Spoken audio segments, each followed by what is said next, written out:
Okay then, Helldivers, loads to go through today as we've got some more news with our Democracy Space Station. That's right, some info on the DSS, as well as Twinbeard coming to the table with a load of information with regards to updates, including sound effect changes and the changes that have been made to the EULA in the game on Steam.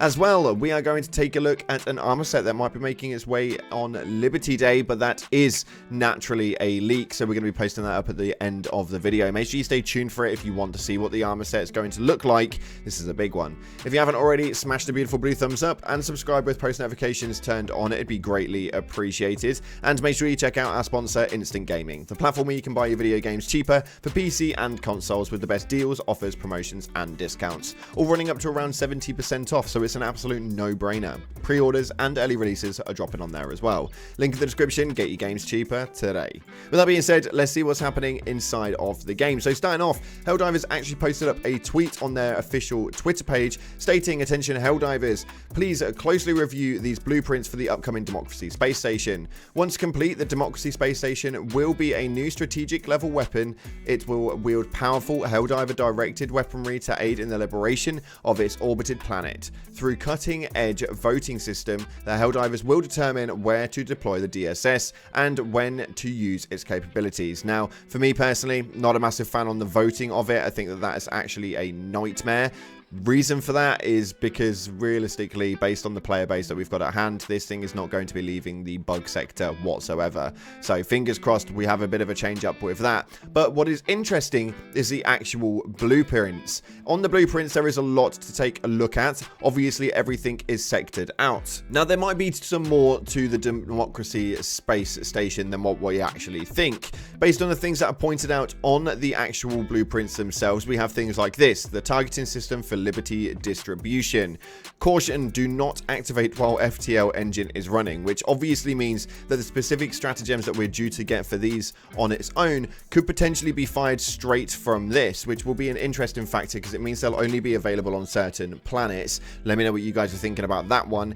The FTL accelerator and stabilizers requires next generation FTL tech. Now, obviously, this is going to be having to go from planet to planet when we quote unquote vote it to go to certain areas. This is going to be quite a key factor, so yeah, that's an interesting one. And the weapons bay requires skilled personnel, except applicants with perfect patriotism scores only.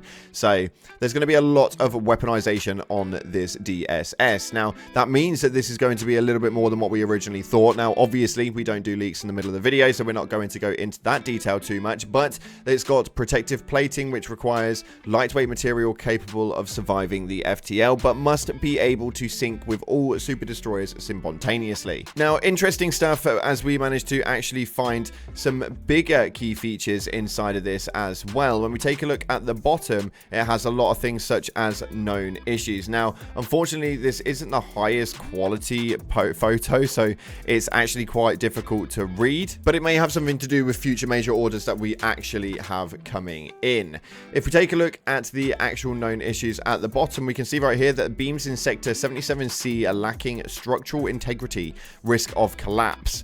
As well as that, the E710 drive combustion sparks unstable, risk of self-combustion at use over 33 miles an hour, and insufficient space for something removed to make space for F-Sentry repair units. I'm pretty sure that says lavatories, but yeah, hilarious movement all the same. Although what this could mean is that we may actually be having some little bit of an inkling movement into what it is that we've got to do to repair it. There are 5 points on here, so hopefully it's not a 5-piece movement. But as far as it states on the confidential corner, for Ministry of Defense eyes only, any similarity to other battle stations, real or imagined, is coincidental. The Democracy Space Station is the property of Super Earth and her people, and unlawful possession of this document is equal to stealing from all of humanity. If found, return to the Ministry of Defense representative and report to your loyalty officer for questioning.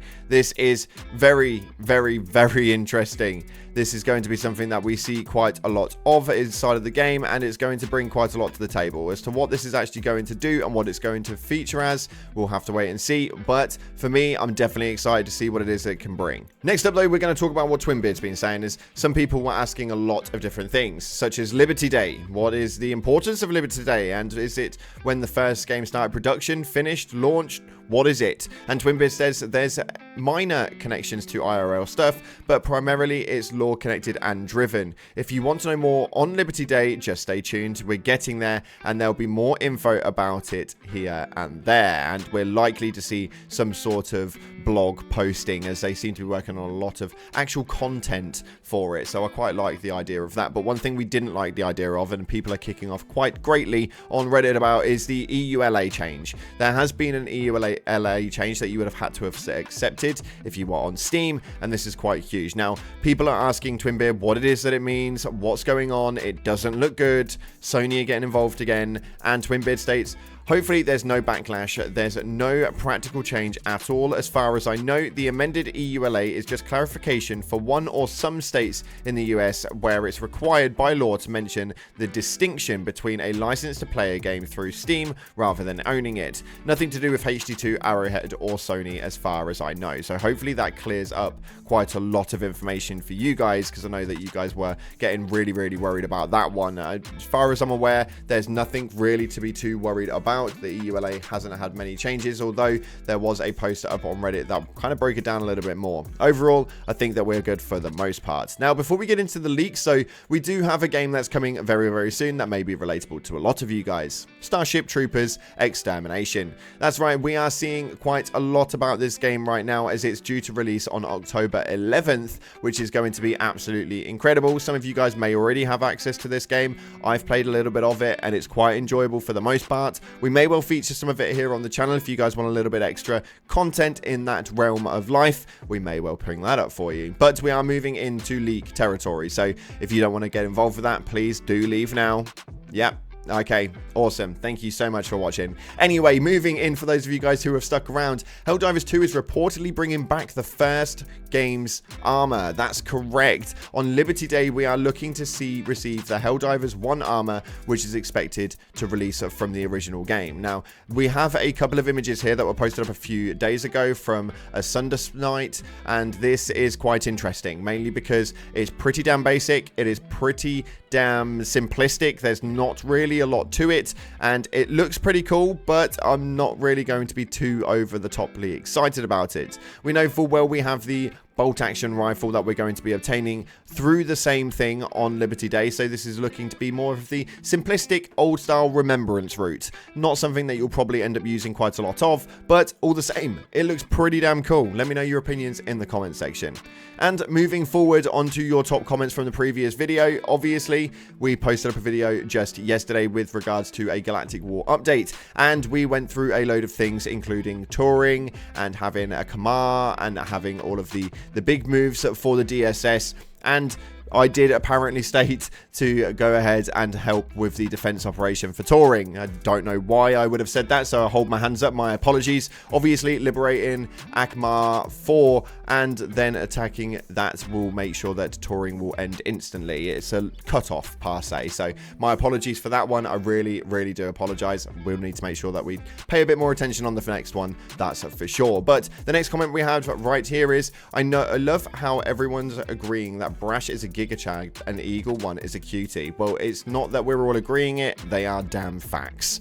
Moving on to the next comment right here, we have, am I the only one 8 out of 10 times when I get hit by a rocket, my diver ragdolls so hard he manages to instantly fly into the next rock / tree, snaps his neck and instantly dies, no matter how much HP I have left. And this received around 52 likes. And yes, you're not the only one. It happens quite a lot. It's bloody annoying, that's for sure. Hopefully they manage to get the ragdoll sorted soon, because it seems to be a bit of a nightmare, and hopefully it's something that they can fix. Nonetheless, thank you so much again for watching, guys. If you haven't already, smash the like button, subscribe, post notifications turned on. Appreciate your faces, and I'll see you on the next one. But until the next time, I'll see you in the clouds.